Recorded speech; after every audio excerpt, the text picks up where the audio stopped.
Hello students, I am back again with another lecture. Endomembrane system हम लोग last lecture में देखे थे जहाँ पे we saw 4 different cell organelles were participating in the process and they were working in a coordinated manner. And the organelles were endoplasmic reticulum, Golgi body, lysosome and vacuole. Remember dear students कि 4 cell organelle मिलकर काम तो करते हैं लेकिन हर cell organelle का अपना distinct structure है, अपने डिस्टिंक्ट फंक्शन है, but that function gets collaborated together and they work as a unit. But every cell organelle has its own identity. तो यही आइडेंटिटी को अभी रिवील करते हैं जिसमें हम लोग सबसे पहला कंपोनेंट लेके स्टार्ट करेंगे, that is endoplasmic reticulum. Remember, इस एंडोप्लाज्मिक रेटिक्यूलम को अगर हम इलेक्ट्रॉन माइक्रोस्कोप के नीचे स्टडी करें तो ये दिखने में कैसा है. NCERT says that these are network of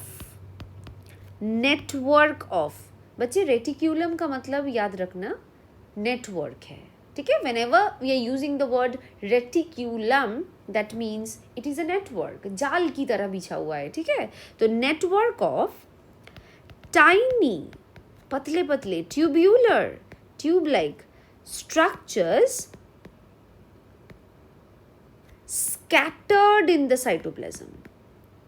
This is something you need to observe, scattered in the cytoplasm.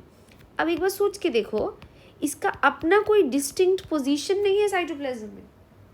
Whenever we are using the word scattered, इसका मतलब फैल के है.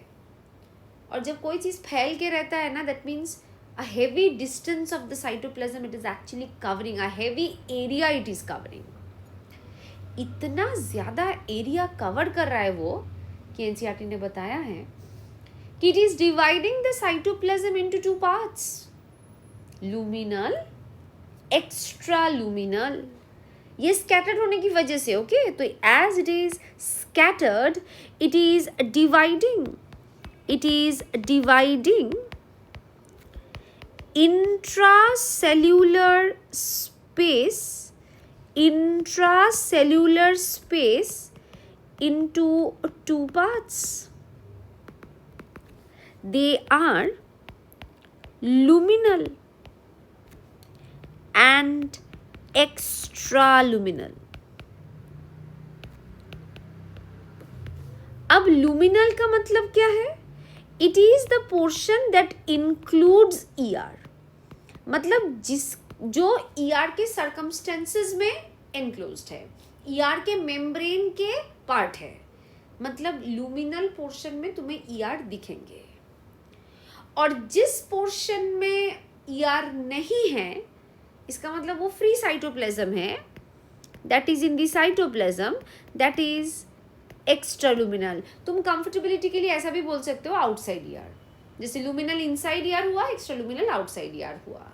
That means extraluminal part doesn't include ER but luminal part do include it. तो it is a network of tiny tubular structure, it is scattered in the cytoplasm. इतना ज़्यादा फैल के है कि वो 2 पार्ट में सेल की साइटोप्लाज्म को, सेल की इनर स्पेस को डिवाइड कर दिया है. इंट्रासेल्यूलर स्पेस मतलब within the cell the space that we are encountering, and it is dividing that space into 2 parts, luminal inside ER and extraluminal outside, that is in the cytoplasm. Now as we know, endoplasmic reticulum 2 type के होते हैं. From the very junior classes we are aware that ER is of 2 types, RER, rough endoplasmic reticulum, smooth ER, smooth endoplasmic reticulum, जिसको SER के नाम से भी जाना जाता है. बट उस टाइप्स ऑफ ER में जाने से पहले students, let me explain you a short note about components of ER. About components of ER. याद है बच्चे, लास्ट लेक्चर में हम लोग एंडोमेम्ब्रेन सिस्टम का डायग्राम ड्रॉ किए थे ना, यही डायग्राम था. अगर तुम लोग अभी भी ये लेक्चर देखे नहीं हो ना, definitely go back to that lecture और इसको ऑब्जर्व कर लेना, क्योंकि ये डायग्राम पता होगा तभी जाके अगले लेक्चर की चीज़ें समझ में आएगी। तो ये एंडोप्लाज्मिक रेटिक्यूलम का डायग्राम हम लोग ड्रॉ किए थे। अब इस एंडोप्लाज्मिक रेटिक्यूलम में तुम अगर अच्छे से ऑब्जर्व करोगे तो तुम्हें कुछ कंपोनेंट्स दिखेंगे। वही कंपोनेंट्स को I will just redraw it once again. तुम्हें ऐसा कुछ कंपोनेंट्स दिखे होंगे।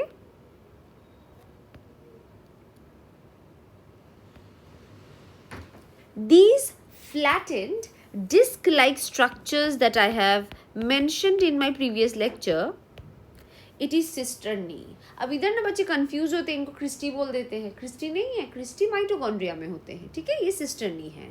These are flattened disc-like structures. cisternae के साथ साथ तुम्हें एक और कंपोनेंट दिखेगी, ट्यूब की तरह, ट्यूब्यूल्स, ट्यूब की तरह ट्यूब्यूल्स। और एक कंपोनेंट है जो हमने डायग्राम पे मेंशन नहीं किए हैं लेकिन ये होते हैं, दैट इज वेसिकल्स। तो ये 3 कंपोनेंट है, सिस्टर्नी, ट्यूब्यूल्स, वेसिकल्स, जो ईआर को बनाए हैं। बट इन 3 कंपोनेंट्स में से ये जो पहला कंपोनेंट हमने ड्रॉ किया है, cisternae, flattened disc like sacs, this contains ribosomes studded on it. तो इसके सरफेस क्या हो जाएगा, राइबोसोम्स की वजह से रफ हो जाएंगे। बट ट्यूब्यूल्स एंड वेसिकल्स के ऊपर कोई राइबोसोम की प्रेजेंस नहीं है, जिसके चलते ट्यूब्यूल्स और वेसिकल का सरफेस स्मूथ रहेंगे। And that is the reason why cisternae becomes a component of RER. While tubules and vesicles, they become a component of SER. तो RER में सिस्टर्नी होते हैं, SER में ट्यूब्यूल्स एंड वेसिकल्स होते हैं। तो RER में you have to remember students that RER इनमें मेजर कंपोनेंट होते हैं सिस्टर्नी, और इनमें मेजर कंपोनेंट होते हैं tubules and vesicles, tubules and vesicles.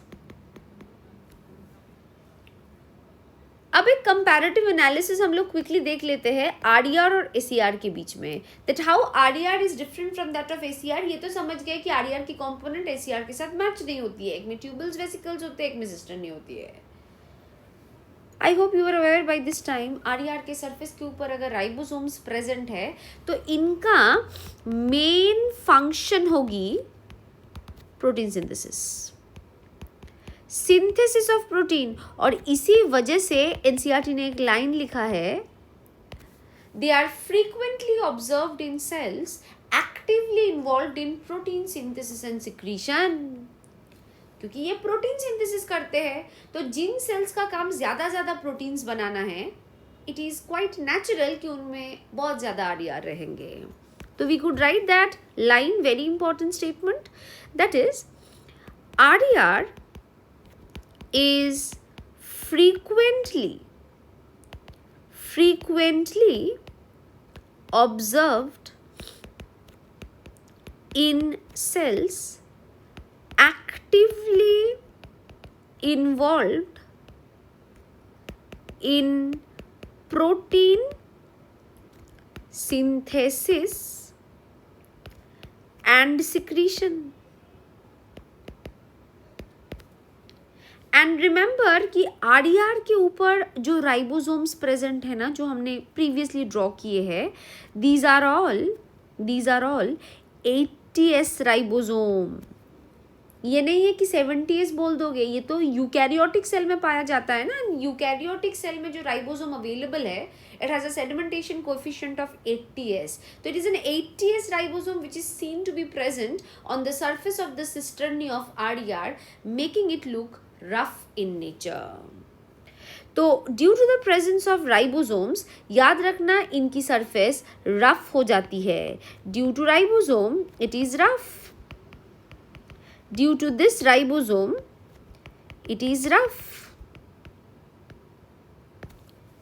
Another very important thing that you have to remember as a characteristics कि RER जो last lecture में हम लोग डायग्राम बनाए थे, अगर देखोगे तो देख सकते हो आरईआर आउटर न्यूक्लियर मेम्ब्रेन के साथ कॉन्टिन्यूअस है। देखो यू कैन नॉट सेग्रीगेट, ये आउटर न्यूक्लियर मेम्ब्रेन है और ये आरईआर है। तुम आउटर न्यूक्लियर मेम्ब्रेन और आरईआर के बीच में तुम सेग्रीगेट नहीं कर पा रहे हो। सो सोचो, this is the outer nuclear membrane, this is the RER. You cannot segregate कि which is the ER and which is the nuclear membrane. You cannot segregate between that. So that is the reason why NCERT says that RER is present in continuation with outer nuclear membrane. RER is in continuation with outer nuclear membrane. Next हम लोग quickly देख लेते हैं SER की features. SER में components already हम लोग लिख चुके हैं, ट्यूब्यूल्स एंड वेसिकल्स। अगर आरईआर का काम राइबोसोम्स की होने की वजह से प्रोटीन सिंथेसिस है, तो एसईआर का फंक्शन याद रखना, it is responsible for synthesis of lipids and fats. It is responsible for the synthesis of lipids and at the same time fats. एक और लाइन एनसीईआरटी ने लिखा है, very important line, in animal cells it synthesizes lipid like steroidal hormones. It synthesizes lipid like steroidal hormones. लेकिन ये याद रखोगे, ये कभी प्लांट का कैरेक्टर नहीं है, ये सिर्फ एनिमल सेल्स में है। तो this can be only seen in case of animal cells, कि एनिमल सेल्स में वो लिपिड लाइक स्टेरॉइडल हॉर्मोन्स बना रहे हैं। अब बहुत बच्चों के क्वेश्चन में आते हैं ये माइंड में कि लिपिड लाइक स्टेरॉइडल हॉर्मोन्स मतलब कौन? एग्जाम्पल लिख लेते कुछ, testosterone, cortisol, these are all lipid like steroidal hormones जिसमें एसईआर की काफ़ी कंट्रीब्यूशन है। तो एसईआर लिपिड बनाते हैं, एसईआर एनिमल सेल्स के केस में लिपिड लाइक स्टेरॉइडल हॉर्मोन्स बनाते हैं।